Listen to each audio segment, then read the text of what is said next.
Whew. Hey, this is me, Marcus. Just rolled out of bed and figured another one of these videos was in order. I don't know if it's abundantly clear now that I am kind of procrastinating on putting out the next video. Before we get into this, sorry if my chair makes noise, sorry if my phone goes off, sorry if you hear various house noises. I'm also bumping the audio on the microphone a little bit to try to get audio levels into a better place because I'm usually always quiet on every video I make, which is strange to me because it's always fine in my headphones. I guess I should check with my speakers as well, but I never do because I'm not very smart. But I'm here. This is me. This is another one of those weird podcast videos that I did last time. I hoped that my next one wouldn't be this. But circumstances are a little weird. But this time I have talking points. I have talking points this time, so I can try to keep this a little bit more on track than the last time. So first off, thank you to anybody who watched the last one, and thank you, most importantly, to the biggest sponsors I've ever had in my life, my friends and my family, for being supportive for everything that I do. Thank you. All of you know who you are. I won't name names because I don't know how many of you would care to have your name on the internet, so I won't, but you know who you are. And since this whole thing, no matter what I talk about on the podcast, this podcast is 100% to hold me accountable for my little Road to Anime Expo experiment. I guess a little bit of an update at the top of the episode is needed for that, so Road to Anime Expo update. Weight loss. Weight is down. My weight loss is down. I don't have my weight loss paper in front of me. I'm actually, if you give me a second, I will grab it. Yeah, I should probably have these things in front of me when I plan on talking about them. So my weight currently is 258, down from 264, which is great. What's not as great is the fact that I lost 3 pounds of muscle, which I wouldn't be too worried about something like that if I wasn't trying to put on muscle now for the cosplay as well. And also, dropping 3 pounds of muscle in 2 weeks seems kind of unhealthy in a way, so myself and my bodybuilder friends, we're working on that one. We're trying to get that one a little evened out. But the weight loss is still progressing, even if it's a little wonky. So what's next on the agenda? Sorry about the chair noise. Next on the agenda. This, yeah, we're still in the intro. Sorry, bear with me. Even after just one episode, these podcasts seem to really be helping me, because I really tend to practice what I preach if I put it in a video format, more so than I do normally, because I feel like, well, I just made a video on it. I just told other people to do it, so it feels like this final statement, like this is my statement, this is my stand when I make a video about it. Who knows if that's healthy or not? I don't know, but I do know the first episode was really cathartic in a way, and I'm really glad that I made it. So I figured we would just keep that rolling with something else. We'll roll right into the next point of discussion, which is that I've got a couple of projects in the oven right now. I got a few projects in the oven right now. One of them, most of my friends do know about. It's a Persona 3 video that is hopefully coming out very soon. The Persona 3 video is... I kind of felt bad. I've done a video on Persona 3, but it wasn't really a very comprehensive video. It was more of a short little thing that I put together while I was working on the Silent Hill video. But I'm working really hard on a real Persona 3 video. The other thing that's in the oven is something I haven't talked about with anybody, but it is another video along the same lines of the Silent Hill character analysis, a huge literary analysis of a section of video game media, and I'm not going to spoil what the game is, I'm not going to spoil what I'm taking apart about the game. This project is much earlier in development than the Persona one, and with all cards on the table, I could probably slap together the Persona one in a couple of days and have it out. But I'm not going to do that, and here's why. After I put this video up, I'm going to be taking a break from all of my artistic endeavors, voice acting, writing, any video related stuff, any stuff that I'm working on right now behind the scenes. I'm going to be putting a break on, and I'm taking a break basically until after the holidays are over. Since I am taking a break until the holidays are over, I figured, like, one of the talking points for this episode would be, a good place to start at least, would be to talk about breaks and how good they are for you, because I am very, very guilty of not taking breaks when I need to. So I like to establish formulas on this channel. If you've seen the other videos, you probably figured that out. I like to establish a formula and a way of talking about something that feels like me. So I think with that first episode, we might be establishing a formula here. So let's go to the top of the idea of relaxing and just point out the obvious benefits and everything that people tell you about it. Just the cliche stuff. You know, when you take time away, you get the benefit of de-stressing. You get to unwind and relax. You feel better whenever you get away from your big stressors. Obviously, you know, it's good for your head, it's good for your soul, it's, you know, all of this big stuff. You know, the cliche stuff they tell you.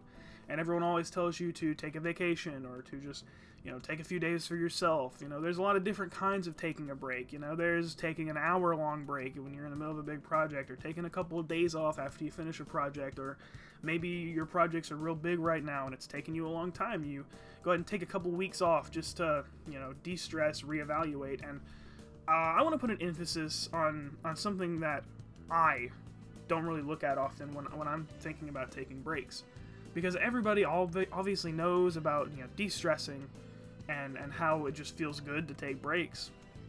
But something people don't really often talk about is the idea that it brings a new perspective. And I think that's something that needs to be talked about, especially with somebody like me. Because I never want to take breaks. I said in the last episode, I'm bipolar. My whole channel, basically, we talk about mental illness and video games. Hi, if you're new here.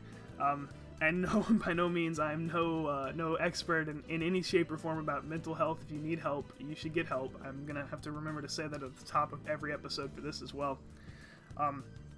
For me, right, with my bipolar, when I get into a manic mood, I start working religiously on a project. Usually a project I've already picked out before. And with me, I like to pick one project. I always have multiple projects rolling around, but I like to get to a point where I pick one project and I say, that's the project we're working on right now. And because I'm so obsessed with my long-term goals, I usually only pick a project that I think is going to be profitable in the long term, and thankfully I don't do that anymore. Thankfully now it's just the project I feel like creating at the time, because I've broken that bad habit. But I always laser focus down on one project, and I don't really look at the other ones, and I get into this rut where it's day in, day out, this project. I don't look at anything else. It's this video, or it's this book, or it's this this end goal I'm trying to get to so I can start something else. It's not healthy. When you really focus down and micromanage and just get into that rut where every day in and day out, it's that one thing, you're gonna hit a wall. Because you're so tunnel visioned on it. Eventually you're going to come to a wall, and when you hit that wall, it can feel like writer's block, but I mean, it is kind of a writer's block in a way, but that is a much easier block to deal with, because if you just take a step back and look at other things, maybe go to a different project for a second, or at least I find more often than not that I get over whatever small block I had in the other project I'm trying to get through. To laser focus down and tunnel vision so hard on this one project, it ends up hurting the project in the long run.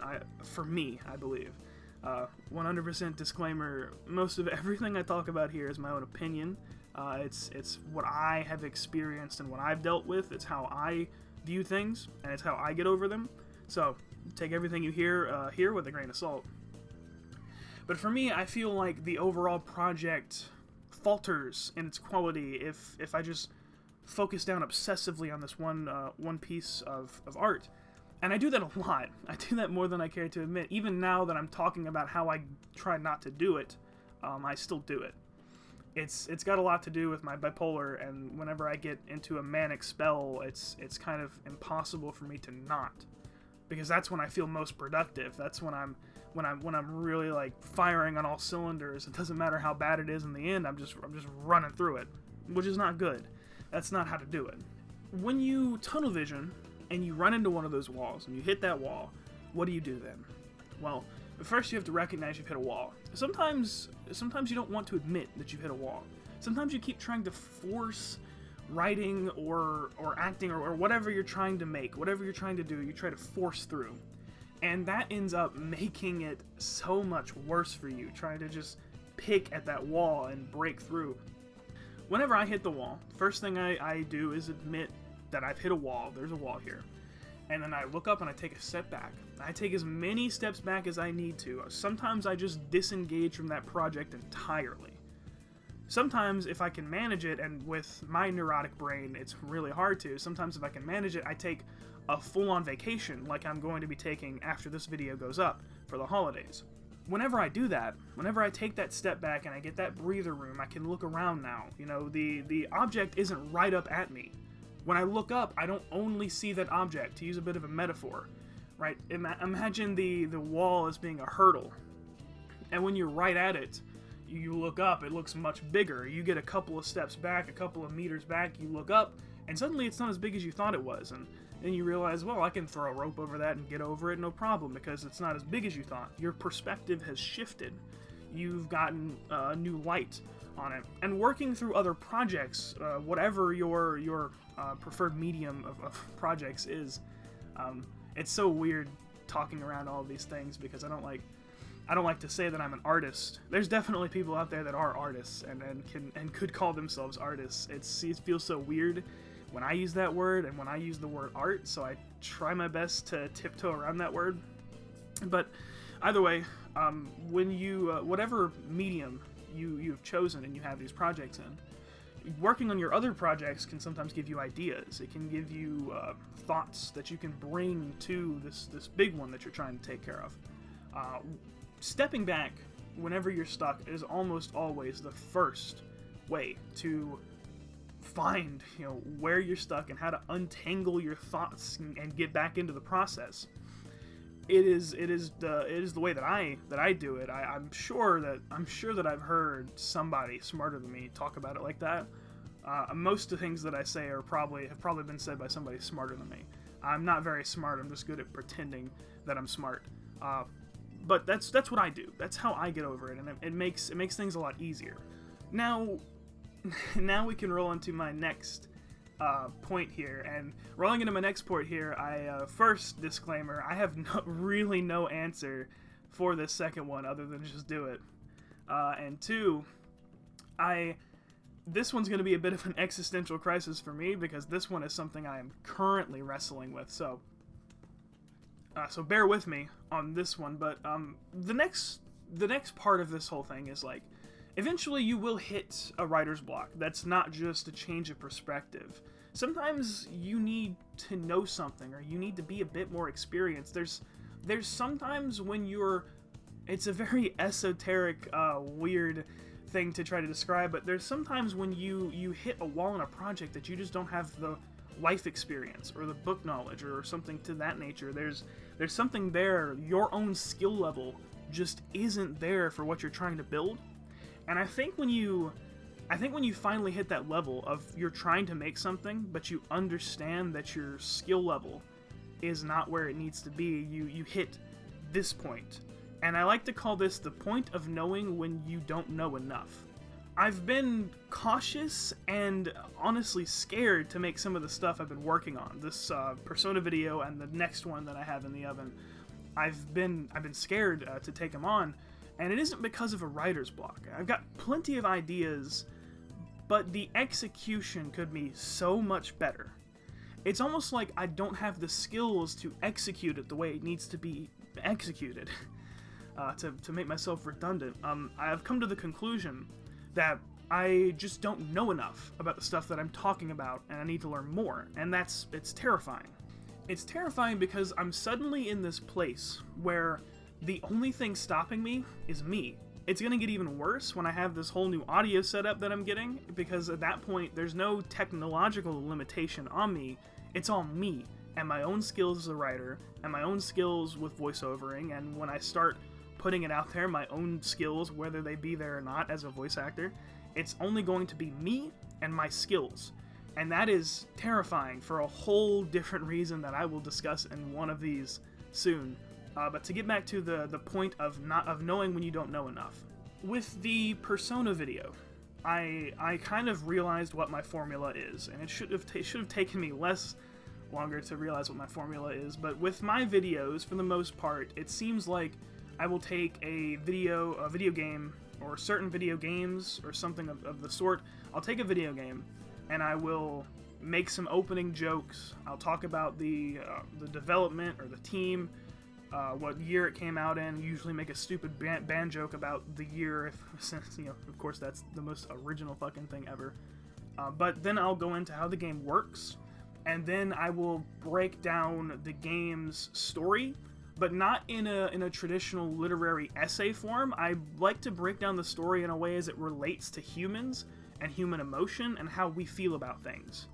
I do, in a sense, break it down in a literary format to explain, like, these pieces of the puzzle come together to make this good, and that was, like, all my Silent Hill character analysis was, which was great, and I absolutely love making that video. I think it's my best video on the channel so far. But going back to the other stuff, I want to break it down and relate the story, relate the characters, relate the feelings it gives to humans on a human level. You know, like, at the end of the day, we all know it's just a game, right? We all know it's just a game, or it's just a book, or it's just a movie, or it's just an anime, or it's just a manga. But if it was truly just that, if it truly was just words on a paper, if it truly was just moving pictures on a TV, it would not have the ability to affect you the way it does. There's games and movies and TV shows and manga and anime out there that can move you to tears, that can make you feel real fear and dread. There's stuff out there that can make you think about your life and want to make changes. If the art that we consumed really was just the sum of its parts, they wouldn't have the same effect on us. And that's kind of what I want to do with my videos. I want to make this sort of environment where, instead of looking at it 100% logically as these are the pieces of it, what do the pieces make when they come together? And what kind of an emotional response and a mental response does that elicit in the person reading, watching, or playing? That's what I want to do with these videos. And I think through making this Persona script, I've come to realize that fully. And I also came to realize that I don't know enough about literature to be talking the way that I do. It kind of feels like I'm playing at it. You know, like I'm playing at being an English major. I was an English major for a little bit. I love English. I love literature. I love learning English. If you put me in an English class, I would have a ball, honestly. And I'm planning now, because of this whole existential crisis I've been having for the past weeks, to get back to college after the Anime Expo event. But it kind of feels like the imposter syndrome. My friends and my family, you know, they say that I'm good at this, that I know what I'm doing. But I look at it and I see that there's so much more in this that I could be doing. And I think that's what it is. The point of knowing when you don't know enough. That's when you are in a medium and you're in a form of art and you're doing your thing, right? And you have experience in this field. You have experience in what you're doing, and you know what you're doing to a point. But you hit this point where other people say it's good, but you look at it and you know exactly where it's not. You know the things that you need to improve on that maybe other people just can't see.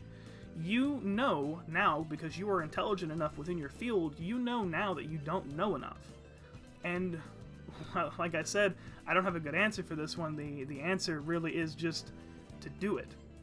I mean, it's frustrating. Just hitting that wall and knowing there's nothing you can do right now. It's like in a video game, like it's like in an RPG when you hit a boss that's too strong for you and like the only thing you can do is go back and power level the floors before. It's just it's the worst thing ever. You know, suddenly your progress is halted and you got to figure out how on earth you're going to get what you need to get over this. I guess if I had any way to leave it off, to give some sort of advice, which this is what I'm taking currently. This is currently what I'm doing, so I can't say for how well it works because I'm just now putting it into practice. I think there's a point at which you look at what you're doing and you just have to say, it's time to go back to basics. You just have to start learning again. It doesn't have to be college. However, knowledge, if knowledge is what you need, maybe college is what you should be doing. But whatever you need to do to get the knowledge, just get it. Just do it. I feel like my wall that I've hit is going to require me to go back to school, at least for a little while. Obviously, school's going to have to wait until Anime Expo, so I'm planning on going back in the fall. But the wall that I've hit, my brand of hey, fuck you, existential crisis wall, seems to be one that's going to make me go back to college. To much my dismay, because I absolutely hate school, but much to the delight of everyone around me, except for my friends, because I think most of them hate college as well. But all the adults in my life have been trying to get me to go back. Adults, I say adults like I'm not an adult. I don't know, 21, weird limbo where you're not even sure, you don't know what's going on. But either way, it seems like that's where this weird wild ride is taking me, I guess. English degree ahoy. I don't know if... probably none of you would remember the podcast I did with Thomas back on Twitch. We called it the College Dropout Podcast because both of us dropped out of college. He went back to college, and now I'm going back to college, so I guess that's not applicable anymore. But for this little test, and by the way, we're kind of done with the main stuff. So if you want to go ahead and leave, that's fine. But for this podcast, I'm thinking of bringing on some of my friends, at least Thomas, to discuss some of these points when I think it's appropriate to bring another guest on. Because I mean, at first this was supposed to be just like my anxiety diary. That's what the name is. It was a diary I made out of my anxiety, because I was anxious about this whole trip and about how good my mental state was going. So I decided to make this little video diary thing to see if I couldn't help keep myself on track. So that's why I call it Anxiety Diary. This is my diary of anxiety. So I originally thought it was just going to be me. I was just going to make a few of them, but I really like this format. I like doing this. It feels really good to talk about these things and talk about the ways to get through them. I guess much in a way that I write and make videos, it's therapy, but it's a lot more on the nose, because it's like, this is the thing I'm struggling with. This is how I deal with it. This is the ways to deal with it. And if anybody's listening, and if anybody has any fun listening, or if you take anything away from it, or if you just like the sound of my voice right after I rolled out of bed, I don't think that's the case, but regardless, if you liked anything, I'm glad you're here. So, for the wrap-up, to give a little bit of an overview of what we talked about, the first talking point of taking time for yourself, making sure that you go ahead and take the time you need to have a break when a break is needed. Make sure that you use that break to take a step back from whatever you're working on and get a different perspective. See it from a different angle. Talk to other people in and out of your field and see if you can gain any useful information from them. The second talking point of knowing when you don't know enough. When that wall just seems like you can't get through it, maybe it's time to go back to basics. Maybe you need to start learning again. Maybe there's elements that if you didn't know these particular skill sets, you would be able to get through it. And that is what I am currently doing, trying to fine-tune my skill sets. Thank you all again for tuning in. I'm having a blast. I hope you're having a good time too. I promise to return strong after the holidays with my new audio setup. It's going to be a whole Sorry, I've been talking to myself in a quiet room for too long. It's going to be a whole condenser mic and stand and audio isolation thing and audio boxes. It's going to be a whole setup, and hopefully it's going to improve things around here. If it doesn't, then we know it was just my voice all along, and I need to get out of this game. But I promise to return. I promise to return strong after Christmas. I'm going to take this time on Christmas to just not look at any of my projects, to just relax, focus on the weight loss for the con. I'm gonna get my workouts in, and just have a good time with friends and family. And I hope everybody out there does the same. To just take this time, this holiday season, if you can, to just relax, take a break, step back from whatever projects you're on. loosen up, do some shadow boxing in the corner, get loose, and then come back strong in the next round. We all need a break sometimes. I wish all of you a Merry Christmas, and have a Happy New Year.